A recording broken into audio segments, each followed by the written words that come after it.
Bienvenue dans le podcast à contre-courant, le rendez-vous inspirant mettant en avant des parents audacieux qui redéfinissent leur trajectoire pour conquérir leur indépendance. Je suis votre hôte, Nathalie Grimaud-Morvillet, et après plus de 15 ans dans le marketing digital et 4 discriminations à la maternité, j'ai choisi de prendre mon indépendance pour mieux profiter de mes enfants sans renoncer à ma carrière professionnelle. Avec la tribu digitale, j'aide aujourd'hui d'autres parents à faire de même. Chaque épisode présente des histoires captivantes de parents déterminés à équilibrer vie personnelle et vie professionnelle, offrant conseils et inspiration pour un avenir épanouissant et flexible. Retrouvons-nous dans le nouvel épisode du jour. Bienvenue dans ce nouvel épisode de podcast Mom Tips. Mom Tips, ce sont des petits épisodes plutôt rapides pendant lesquels je vous partage mes astuces, mes conseils, mes prises de conscience en tant que mompreneur pour vous permettre d'atteindre vos objectifs et surtout de déconstruire des croyances portées par la société, nos proches, parfois même par nous-mêmes et qui impactent négativement notre quotidien.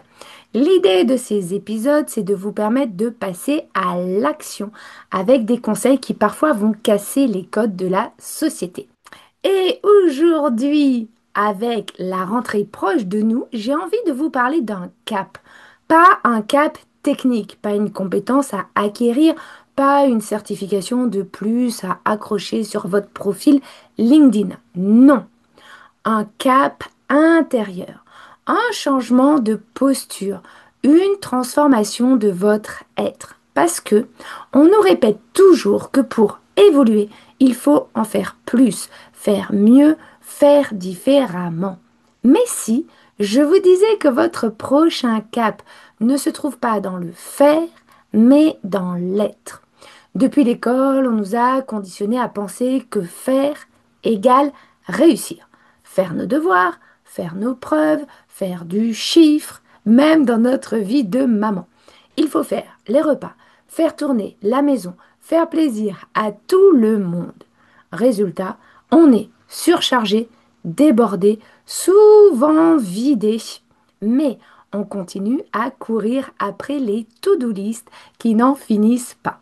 Et quand on envisage de changer de vie, de se reconvertir ou d'entreprendre, on pense tout de suite. Quelles compétences il me manque? Quelle formation dois-je suivre? Qu'est-ce qu'il faut que je fasse pour y arriver? Et si la vraie question, c'était plutôt qui ai-je besoin de devenir pour franchir ce nouveau cap? Parce que le savoir-être précède toujours le savoir-faire. Alors, si vous voulez vous lancer à votre compte, ce n'est pas seulement votre site web ou votre compte Instagram qui vont faire la différence. C'est votre posture, votre clarté, votre énergie, votre authenticité. Vous voulez attirer des clients? Ils ne viennent pas parce que vous avez coché toutes les cases. Ils viennent parce qu'ils ressentent que vous êtes aligné, fiable, engagé et humaine.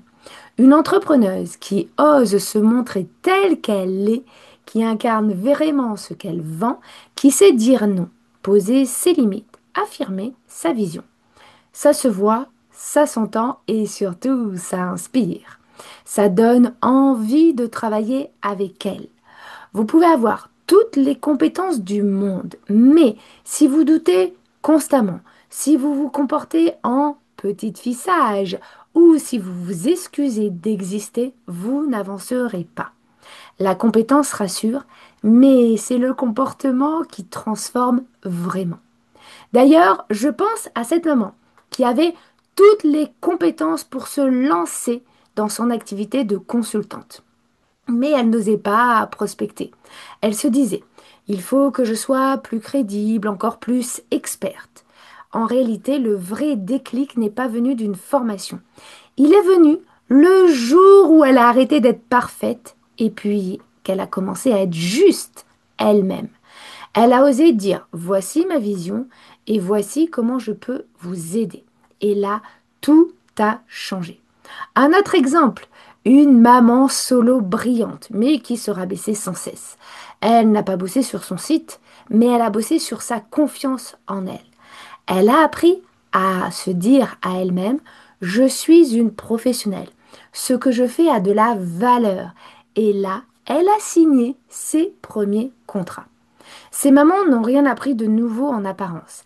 Elles ont juste révélé ce qu'elles étaient déjà, mais qu'elles n'osaient pas incarner.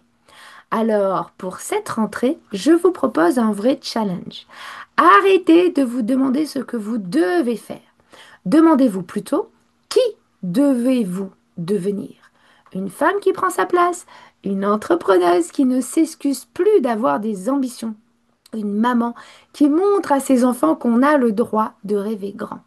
C'est votre état d'esprit, votre audace, votre posture, votre présence qui vont faire toute la différence, pas votre CV.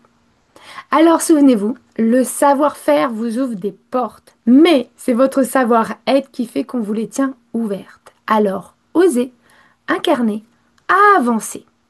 C'est maintenant la fin de cet épisode. S'il vous a parlé, inspiré, vous pouvez le liker, le commenter ou le partager à une amie qui en aurait besoin. Qui sait, vous pourriez être à l'origine d'un changement radical. Maintenant, je vous retrouve très vite dans un prochain épisode de Mom Tips. Prenez soin de vous et à la semaine prochaine.